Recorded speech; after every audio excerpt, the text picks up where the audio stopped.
Good Morning Business, le débat. Et je sens qu'il va y avoir divergence de point de vue. Bah oui, je ne sais pas pourquoi, mais la relocalisation, le gouvernement s'auto-congratule. Il a dépensé les premiers 100 millions. Il va dévoiler la liste des 30 lauréats des PME et ETI qui ont déposé un dossier validé par le gouvernement pour relocaliser. Est-ce que c'est une bonne nouvelle, Nicolas ? Écoutez, ouais, 100 millions. On va probablement ajouter des crédits de 2021 en 2020 pour aller un petit peu plus loin. Bruno Le Maire a laissé entendre dès le 20 octobre qu'il pensait qu'à l'arrivée, on serait en 2020 sur 500 millions d'euros.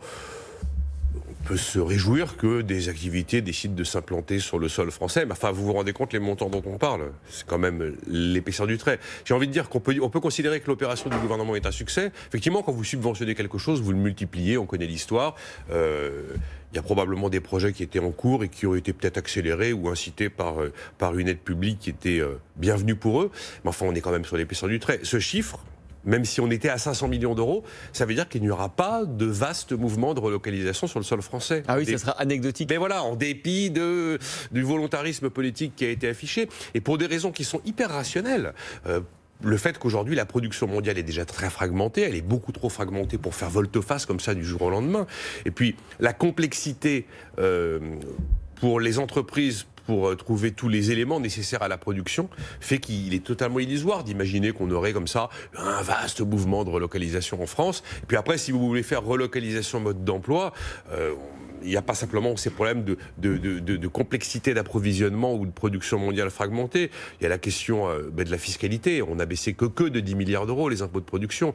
Il y a la question de la complexité administrative pour implanter un site de production sur le sol français. Ça, il faut en parler avec les gens qui se retrouvent dans une région avec l'intention d'ouvrir une nouvelle usine ou alors d'en implanter une. Il y a aussi la question de la flexibilité de l'emploi qui a commencé à être observé par les lois El Khomri et Pénicaud, mais il y a encore du chemin à parcourir là-dessus. Et puis aussi la nécessaire diversification des sources d'approvisionnement. En fait, je pense que la clé de cette histoire de relocalisation, c'est qu'on s'est rendu compte que dans un moment très particulier, un peu tendu, on avait un problème avec un pays qui s'appelait la Chine, vis-à-vis duquel on avait des quantités de produits qui ne venaient que de Chine, exclusivement de Chine. Donc la bonne stratégie, c'est peut-être effectivement d'aller subventionner quelques projets pour se faire plaisir, mais surtout d'avoir une politique de diversification des sources d'approvisionnement pour ne pas dépendre d'un seul pays, mais de quantité d'autres pays, et de ne pas se retrouver dans la situation qu'on a vécue. Honnêtement, 100 millions d'euros qui monteraient à 500 millions d'euros en 2020, ça reste anecdotique. Jean-Marc Daniel, j'imagine que vous allez nous dire que la relocalisation, de toute façon, est une erreur idéologique. Ah, j'ai pas besoin de faire ma chronique, voilà, vous avez compris tout de suite. Erreur idéologique. Et les 100 millions, effectivement, c'est anecdotique sur le plan financier, mais c'est grave sur le plan de la réflexion économique. On est vraiment dans une absurdité totale. Moi, ce qui me frappe, c'est quand même par rapport à ça, c'est d'abord le fait qu'il y a une incohérence dans la logique intellectuelle de nos dirigeants qui pensent qu'il faut favoriser l'attractivité du territoire national pour les nationaux, puis il faut relocaliser tout ça, et puis pour les étrangers aussi. Mais si les autres gouvernements raisonnent comme eux, ils vont avoir des politiques qui vont avoir comme objectif de détruire notre propre attractivité. Mais c'est ce que font les Américains, avec leur volonté de relocaliser également. Oui, non, mais que les Américains fassent des bêtises ne nous autorise pas à faire les mêmes. En revanche, puisque vous prenez, et c'est mon deuxième point, puisque vous prenez un exemple à l'étranger, cette semaine vient d'être signé un accord de libre-échange entre la Chine et un certain nombre de pays. Hier même. Ouais. Hier, oui, absolument. Ah, et donc, vous avez deux types de pays qui sont à ce moment en train d'agir sur la surface de la planète. Vous avez des gens qui sont favorables au libre-échange, qui sont ceux que l'on montre du doigt en disant « Oh là là, ils sont dangereux » et ça, qui sont ceux qui sont porteurs d'avenir, parce que effectivement, ils font le choix du commerce, de la liberté de commerce, ils font le choix, effectivement, des avantages comparatifs. On se spécialise dans l'activité dans laquelle on est le plus efficace. Et puis, vous avez des pays qui développent une espèce de nostalgie de politique industrielle.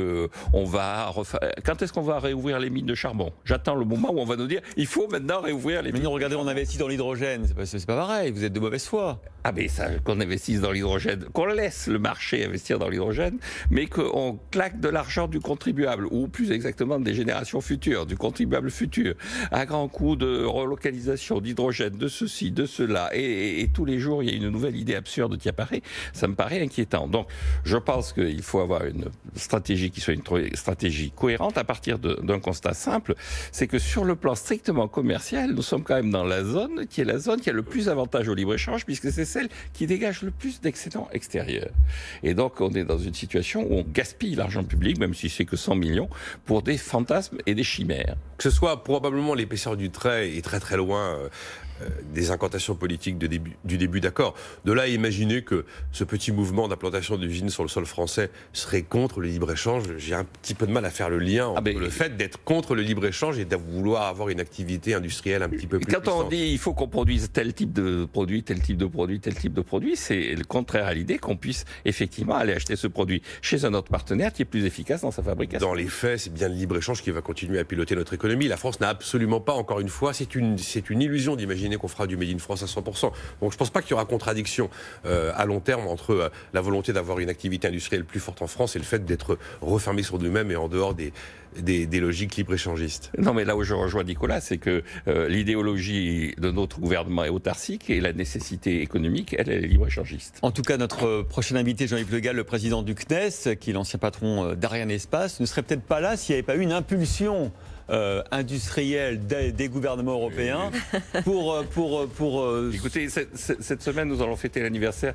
de l'inauguration de l'usine marémotrice de la France. Je vous renvoie au discours du général que vous aimez tant sur l'avenir de l'usine marémotrice et ce qu'elle est devenue réellement, l'usine marémotrice de la France. Il y avait le discours aussi sur l'aéronautique. Heureusement qu'on l'a pas tué. On peut dire qu'aujourd'hui, l'aéronautique européen tient la barre quand même s'il y a des enjeux et des défis à relever dont on va parler avec Jean-Yves Le Gall. Merci Nicolas Dos, Jean-Marc Daniel.